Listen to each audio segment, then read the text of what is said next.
Hello everybody, आज हम बात कर रहे हैं इंजीनियरिंग के बारे में। बहुत जल्द 12th के रिजल्ट अनाउंस होने वाले हैं और बहुत सारे स्टूडेंट्स वेट कर रहे हैं इंजीनियरिंग में एडमिशन लेने के लिए। तो वहीं कुछ स्टूडेंट्स कंफ्यूज है कि 12th के बाद इंजीनियरिंग में एडमिशन लेनी चाहिए या नहीं लेनी चाहिए। तो आज मैं आपको बताऊंगा कि करंट सिनेरियो क्या है इंजीनियरिंग को लेके इंडिया में, क्या हालत है इंजीनियरिंग को लेके इंडिया में, और वीडियो के एंड में मैं आपको ये भी बताऊंगा कि अगर आप इंजीनियरिंग करना चाह रहे हैं तो क्यों करनी चाहिए। तो चलिए स्टार्ट करते हैं। दोस्तों, 15 लाख इंजीनियर हर साल पास आउट होकर निकल रहे हैं इंडिया में। उसमें से 60% अनएम्प्लॉयड है, 94% इंजीनियर्स अनफिट है हायरिंग के लिए। कुछ स्टूडेंट्स तो इंजीनियरिंग के बीच में या इंजीनियरिंग के बाद नॉन इंजीनियरिंग फील्ड में जा रहे हैं। मेरे खुद के कुछ फ्रेंड्स हैं जो आज म्यूजिक इंडस्ट्री या फिर फिटनेस इंडस्ट्री में जा चुके हैं। दोस्तों, ये सब कैसे हो गया? कुछ साल पहले इंजीनियरिंग को इतनी डिमांड थी, तो आज वो डिमांड क्यों नहीं है? कहां गई वो डिमांड? दोस्तों, इसके पीछे इकोनॉमिक्स का एक लॉ है, demand is inversely proportional to supply. जैसे जैसे सप्लाई बढ़ते गई, डिमांड कम होते गई। तो दोस्तों, मुद्दा ये है कि इतनी सप्लाई कैसे बढ़ गई, इंजीनियर की इतनी सप्लाई कैसे बढ़ गई। दोस्तों, इसके दो इंपॉर्टेंट रीजन है जो मैं आपके साथ शेयर करना चाहूंगा। पहला रीजन, आज कम परसेंटेज पे भी कोई भी स्टूडेंट इंजीनियरिंग कॉलेज में एडमिशन ले सकता है, क्योंकि प्राइवेट कॉलेजेस ही इतने सारे हैं। और प्राइवेट कॉलेजेस में तो आप डायरेक्ट मैनेजमेंट कोटा से भी एडमिशन ले सकते हैं, चाहे आपने एंट्रेंस एग्जाम दिया हो या नहीं दिया हो। दोस्तों, इससे क्या होता है, इंजीनियरिंग का स्टैंडर्ड डाउन हो जाता है, और फिर जिस चीज का स्टैंडर्ड डाउन होता है उसकी डिमांड भी कम हो जाती है। मेरा अगला पॉइंट ये है दोस्तों कि बचपन से ही स्टूडेंट के दिमाग में, स्कूल में, कॉलेज में या फिर कोचिंग क्लासेस में ये बातें डाल देते हैं कि इंजीनियरिंग करो, इंजीनियरिंग करो, इंजीनियरिंग एक बड़ी डिग्री है, उससे आप बड़ी सैलरी कमाओगे। तो दोस्तों, मैं फिर से आपको यहाँ बता दूं कि बड़ी सैलरी बड़े डिग्री से नहीं, बड़े स्किल्स से आती है। अगर आपका अल्टीमेट गोल ये है कि आपको सिर्फ बड़ी सैलरी चाहिए, तो आप अपने हाई इनकम स्किल्स पर ध्यान दीजिए।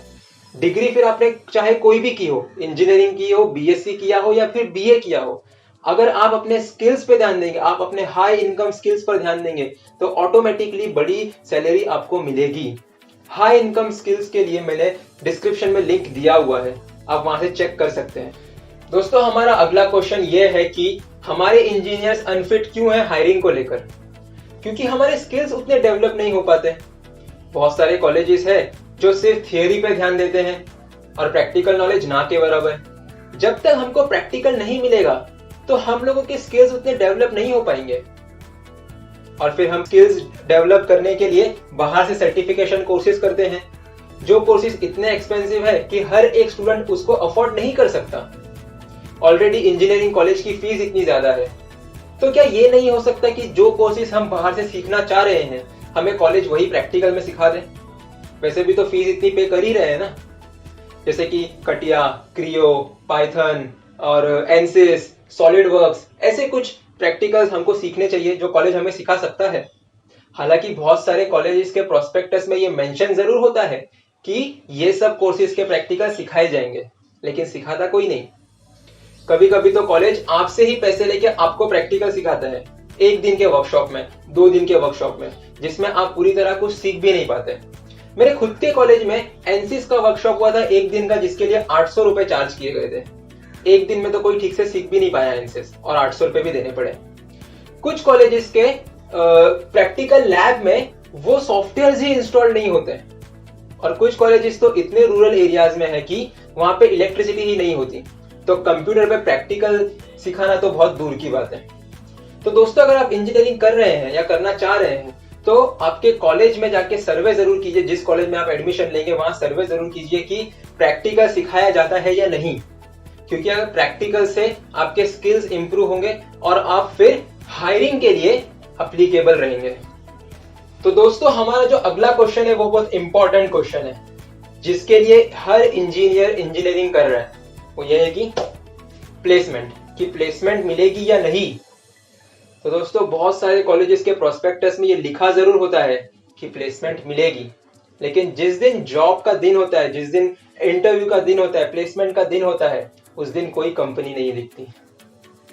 दोस्तों बहुत सारे कॉलेजेस तो ऐसे हैं कि आप ही से पैसे लेकर आपको ट्रेनिंग के लिए भेज देते हैं, 2018 के रिपोर्ट में 58% इंजीनियर्स अनएम्प्लॉयड रह गए थे जिनको प्लेसमेंट नहीं मिली थी इंडिया में। उसके बाद कुछ कॉलेजेस में तो प्लेसमेंट रिग्ड भी होते हैं। तो आप जिस कॉलेज में एडमिशन ले रहे हैं वहां जाके सर्वे जरूर कीजिए कि वहां पे प्लेसमेंट मिलती है या नहीं मिलती है। वहां के स्टूडेंट से जाके पूछताछ कीजिए कि वहां प्लेसमेंट मिलती है या नहीं मिलती है, और अगर प्लेसमेंट मिलती है तो आपके एकेडमिक बैकग्राउंड को अच्छा रखें जिससे आपको प्लेसमेंट मिलना और आसान हो जाए। दोस्तों, हमारा अगला पॉइंट वो है जो पिछले एक डेकेड से इंजीनियरिंग फील्ड में बहुत ट्रेंडिंग पे चल रहा है। हाँ, आजकल ये बहुत ट्रेंडिंग पे चल रहा है इंजीनियरिंग फील्ड में, वो है कि गवर्नमेंट एग्जाम्स। क्या इंजीनियर कौन से गवर्नमेंट एग्जाम्स दे सकता है? जब आप गूगल करेंगे दोस्तों तब आपको पता चलेगा कि इंजीनियर कौन से गवर्नमेंट एग्जाम्स दे सकता है। ऐसे लिस्ट आ जाएगी 100 एग्जाम्स के। टॉप पे होंगे IAS, IPS, IRS, IES, INA, ऐसे बहुत सारे एग्जाम्स है जो इंजीनियर दे सकता है। लेकिन कौन से ऐसे एग्जाम्स हैं जिसके लिए सिर्फ और सिर्फ इंजीनियरिंग डिग्री की जरूरत है? वो दो है, IES और INA, इंडियन इंजीनियरिंग सर्विस और इंडियन नेवल एकेडमी। ये दो एग्जाम्स ऐसे हैं जिसके लिए इंजीनियरिंग डिग्री की जरूरत है। इसके अलावा अगर आपका सपना है कि आपको IAS बनना है, IPS बनना है, IRS में जाना है या आपको IFS में जाना है, तो इंजीनियरिंग डिग्री की वैसे भी जरूरत नहीं है दोस्तों। आप दूसरे फील्ड से भी वो कर सकते हो। उसके लिए 1 लाख रुपए फीस क्यों पे कर रहे हो अगर आपका सपना सिर्फ गवर्नमेंट एग्जाम्स देना है तो? क्योंकि BA वाला भी IAS बन सकता है और एक इंजीनियर भी IAS बन सकता है। लेकिन दोनों में मैं फर्क आपको अभी बताता हूं। BA की फीस कितनी होगी 1 साल की? चलिए मान लेते हैं 10 से 12 हजार रुपए।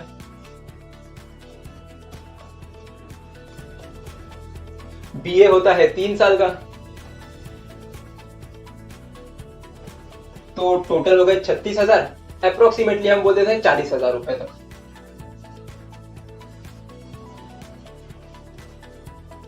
वहीं इंजीनियरिंग की फीस है 1 लाख रुपए 1 साल की, तो 4 साल के कितने हो गए? 4 लाख रुपए।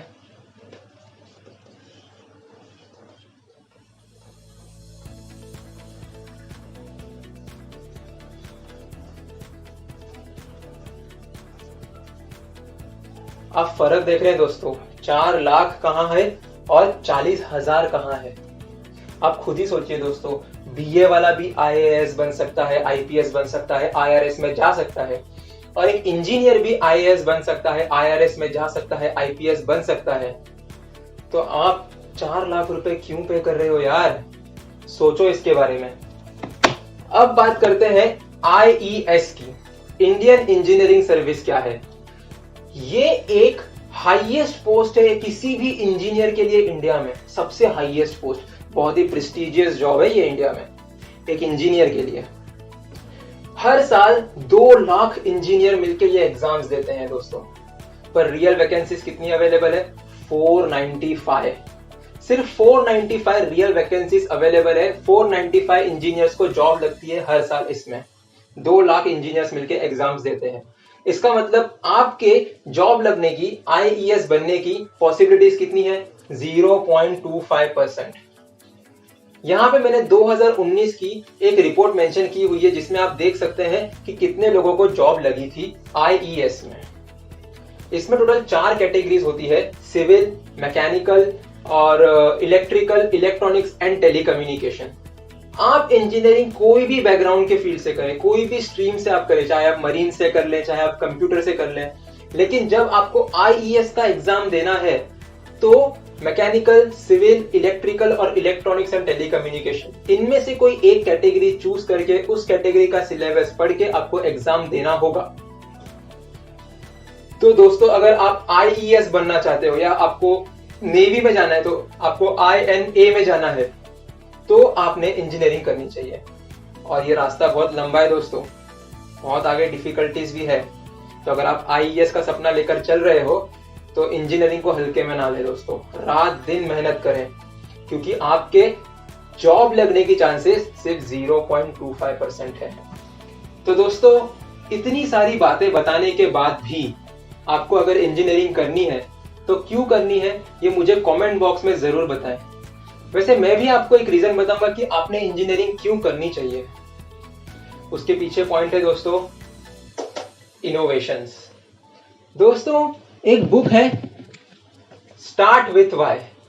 इस बुक में यह बताया गया है दोस्तों कि वर्ल्ड की 2.5% पॉपुलेशन ही सिर्फ इनोवेटिव है, and engineering is also about innovations.